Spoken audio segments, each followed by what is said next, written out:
సంతకాల సేకరణ ఇక్కడికి జిల్లా ఆఫీస్ కి చేరడం జరిగింది. ఇంతకు ముందు ఏ రకంగా ఒక నియోజకవర్గంలో చేశారో మీకు వివరించడం జరిగింది. పెద్దలు చెప్పిన విధంగా ఈ వ్యతిరేకతను అంతా కూడా ప్రభుత్వం గ్రహించి ఈ సంతకాల సేకరణలో పాల్గొన్నటువంటి ప్రతి ఒక్కరికి కూడా కృతజ్ఞత తెలియజేస్తున్నాం. మీ పోరాట స్ఫూర్తి, మీరు ఇచ్చినటువంటి స్ఫూర్తితో, ప్రజలు 1 కోటి మంది దాదాపుగా రాష్ట్ర వ్యాప్తంగా ఇచ్చినటువంటి స్ఫూర్తితో ఈ పోరాటానికి ముందుకెళ్తాం. గవర్నర్ గారికి మా విన్నతిని కూడా అంతా కూడా సమర్పించడం జరుగుతుంది. తర్వాత లీగల్ గా కూడా జగన్మోహన్ రెడ్డి గారు గవర్నర్ సమర్పించిన తర్వాత లీగల్ గా కూడా కోర్టులో ప్రొసీడ్ అవ్వాలన్నటువంటి నిర్ణయం తీసుకున్నారు.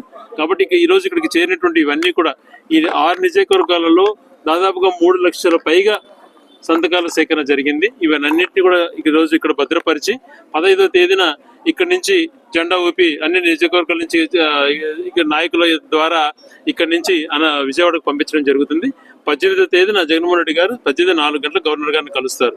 ఇవి అన్ని సంతకాల సేకరణ తీసుకుని గవర్నర్ వినతి పత్రం ఇచ్చిన తర్వాత అదే రోజున కోర్టులో కూడా లీగల్ గా ఫైట్ చేయాలంటున్నది నిర్ణయించడం జరిగింది.